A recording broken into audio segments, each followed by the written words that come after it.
Telugu one ప్రేక్షకులకు నమస్కారం. భక్తజనుల రక్షణార్థం శ్రీ మహావిష్ణువు అనేక అవతారాలు ఎత్తాడని మనందరికీ తెలుసు, పురాణాల్లో చదువుకుంటూ ఉంటాం. వీటిలో కొన్ని ముఖ్యమైన అవతారాలని దశావతారాలు అన్నారు, ముఖ్యమైన 10 అవతారాలని. ఈ దశావతారాల్లో నరసింహ అవతారం 4వది.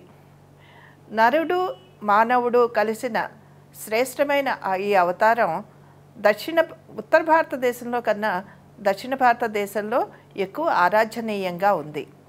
దీనికి కారణం బహుశా ఆ స్వామి ఇక్కడే ఆవిర్భవించి ఇక్కడ సంచరించటం కారణం కావచ్చు. ఈ మహిమాన్వితుడైన ఈ నరసింహస్వామికి ఇక్కడ అనేక ఆలయాలు ఉన్నాయి. వాటిలో ఒక ఆలయం గురించి ఇప్పుడు చూద్దాము. వరంగల్కి 130 కిలోమీటర్ల దూరంలో ఉన్నది ఈ మల్లూరు. ఇక్కడ స్వామి శ్రీ హేమాచల లక్ష్మీనరసింహస్వామిగా పేరు పొందాడు. అనేక మహిమలున్న ఈ స్వామిని దర్శించడానికి అందరూ ఉత్సాహం చూపిస్తారు. కారణం ఏంటో తెలుసా? ఈ గుడికి వెళ్ళే తోవ అంతా చాలా అత్యంత ఆకర్షణీయంగా ఉంటుంది. అటు ఇటు తోవకి అటు ఇటు పెద్ద పెద్ద చెట్లతో అటవీ ప్రాంతం అన్నమాట ఇదంతాను. మనం పట్టణాల్లో చెట్ల కోసం వెతుక్కుంటూ ఉంటాము, కానీ ఇక్కడ వరంగల్ దాటిన దగ్గర నుంచి ప్రకృతి సౌందర్యం చాలా అద్భుతంగా ఉంటుంది. బాటకి ఇరుపక్కలా ఉన్న పెద్ద పెద్ద చెట్లు, ప్రకృతి సౌందర్యం, చల్లటి గాలి మనకి ప్రయాణపు బడలిక తెలియనివ్వదు. పైగా రోడ్డు కూడా బాగుంటుంది. ఆలయం చిన్న కొండ మీద ఉంటుంది. ఈ కొండ కింద చుట్టూ అంతా అటవీ ప్రదేశం, చాలా సుందరమైన ప్రదేశం. ఆలయానికి వెళ్ళాలంటే 130 మెట్లు ఎక్కాలి.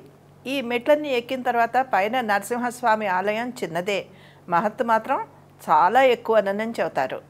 ఈ నరసింహస్వామి ఆలయానికి అటు ఇటు ఉపాలయాల్లో ఆదిలక్ష్మి, చెంచులక్ష్మి ఉన్నారు. అతి పురాతనమైన ఆలయం ఇది. స్వామి 6 అడుగుల ఎత్తులో నుంచుని ఉంటారు. శంఖు, చక్రం, గద వగైరా ఆయుధాలన్నీ ఉంటాయి. ఈ స్వామి గురించి ఒక కథ చెబుతారు. హిరణ్యకశిపుని సంహరించడానికి స్వామి ఈ అరణ్యంలోకి వచ్చారని, ఇక్కడ సంచరించారని, ఇక్కడే చెంచులక్ష్మిని వివాహం చేసుకున్నారని చెబుతారు. అప్పుడు ఇక్కడ వెలిసిన స్వామి కాలక్రమేణా గుహాంతర్భాగంలో మరుగున పడిపోయారు. తర్వాత కాలంలో భారద్వాజ మహర్షి, ఆంగీరస్ మహర్షి యాత్రలు చేస్తూ సంచారం చేస్తూ ఈ ప్రాంతానికి వచ్చి ఇక్కడ ఒక రాత్రి విశ్రమించారు. అప్పుడు ఆ సమయంలో వారి కలలో స్వామి కనిపించి తనని వెలికి తీయమని ఆదేశించారట. స్వామి ఆదేశం ప్రకారం వారు అక్కడ కొంచెం తవ్వగా ఆ పలుగు దెబ్బ తగిలి స్వామి నాభి దగ్గర రక్తం చిందిందట. వారు వెంటనే చందనం అరగతీసి ఆ నాభి దగ్గర రక్తం కారుతున్న చోట చందనం పూసి స్వామికి సపర్యలు చేశారు. తర్వాత ఇప్పుడు కూడా స్వామి నాభి దగ్గర నుంచి చీము లాంటి ద్రవం స్రవిస్తూ ఉంటుంది. ఈ ద్రవాన్ని గంధంతో కలిపి తీసుకుంటే పిల్లలు లేని వారికి పిల్లలు కలుగుతారని భక్తుల విశ్వాసం. దీనిని శని, ఆది, సోమవారాల్లో మాత్రమే స్వామికి అభిషేకం అయిన తర్వాత భక్తులకి కావలసిన వాళ్ళకి ఇస్తూ ఉంటారు. ఇక్కడ ఇంకొక విశేషం, స్వామి ఛాతీ నుంచి బొడ్డు దాకా వేలుతో నొక్కితే మన వేలు లోపలికి వెళ్ళిపోతుంది, కానీ స్వామిని మనల్ని తాకనివ్వరు. పూజారి గారు వెళ్ళిన భక్తుల కోసం ఇలా నొక్కి చూపిస్తూ ఉంటారు. స్వామి మహత్యం ఇది అని అంటూ ఉంటారు. ఇక్కడ ఇంకొక విశేషం, చింతామణి జలపాతం. ఈ జలపాతం కొండ కింద నుంచి కుడిపక్కకి వెళ్తే అన్ని చుట్టూ చెట్టు చేమలు ఉంటాయి అన్నమాట. దాని మధ్యలో దావ ఉంటుంది. దానిలోంచి వెడితే కొంచెం దూరం వెళ్తే వస్తుంది. జలపాతం అంటే ఏదో పెద్ద ఎత్తు నుంచి పడేది గలగలా ప్రవహించేది ఇలా అనుకోకండి. సన్నటి తూము లాంటి దాని ద్వారా వస్తూ ఉంటాయి అన్నమాట, సన్నగా నీళ్లు.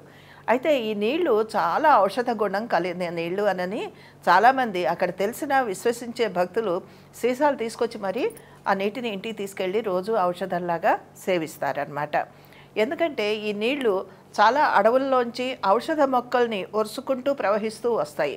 అందుకని ఈ ఔషధ గుణం దానికి ఉంటుంది అని చెప్పి అక్కడ వాళ్ళ విశ్వాసం. తర్వాత ఈ ఆలయం దర్శించడానికి ఉదయం 10 గంటల నుంచి సాయంకాలం 4 గంటల దాకా మాత్రమే సమయం ఉంది. ఎందుకంటే ఇది అటవీ ప్రదేశం కనుక అంతకు ముందు ఉండదు, తర్వాత ఉండదు. ఆ టైమింగ్స్ అవి చూసుకుని వెళ్ళండి కాస్త. ఇక్కడ ఆహారానికి కానీ వసతికి కానీ ఏమీ వసతులు లేవు. మీరు వెళ్ళే వాళ్ళంతా కూడా మీ మీ ఏర్పాట్లలో మీరు వెళ్ళాలి. తర్వాత వరంగల్ నుంచి ఇంకా ఇక్కడ ఈ చుట్టుపక్కల కూడా కొన్ని ప్రదేశాలు చూడటానికి ఉన్నాయి. ఈ వరంగల్ నుంచి మల్లూరు వచ్చే దోవలో మెయిన్ రోడ్డు మీద నుంచి లోపలికి ఒక 14 కిలోమీటర్లు ఆ ప్రాంతాల్లో రామప్ప గుడి ఉంది. రామప్ప గుడి అత్యద్భుతమైన శిల్ప సౌందర్యంతో ఉన్న చాలా ఫేమస్ అయిన రామప్ప గుడి ఉంది. అలాగే ఇంకొంచెం ముందుకు వస్తే లోపలికి ఒక 16 కిలోమీటర్ల దూరంలో సమ్మక్క సారలక్క గద్దెలు ఉన్నాయి. అది జాతర సమయం కాకపోయినా కూడా ఆ గద్దెల్ని చూడవచ్చు. తర్వాత రామప్ప దేవాలయానికి ఒక 10 కిలోమీటర్ల ముందుకు వెడితే అక్కడ కోటగుళ్ళు, అతి పురాతనమైన కోటగుళ్ళు ఉన్నాయి. వీటినన్నిటినీ కూడా అతి పురాతనమైన ఆలయాల్ని దర్శించవచ్చు. అయితే దీనికి వెళ్ళే తోవ తెలియాలి కదా మనకి. ఇది వరంగల్ నుంచి 130 కిలోమీటర్ల దూరం ఉంది. హనుమకొండ నుంచి ఏటూరు నాగారం వెళ్ళే మార్గంలో ఉన్న మల్లూరు దాకా అది మంగపేట వెళ్ళే బస్సు పెడుతుందన్నమాట.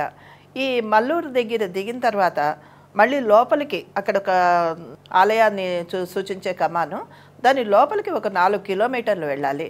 మన వాహనాల్లో, సొంత వాహనాల్లో వెళ్ళి రావటం చాలా సౌకర్యమైన వసతి ఉన్నది అవుతుంది. తర్వాత ఆహారము పానీయాలు తీసుకువెళ్ళటం మాత్రం ఎట్టి పరిస్థితుల్లో మర్చిపోవద్దు.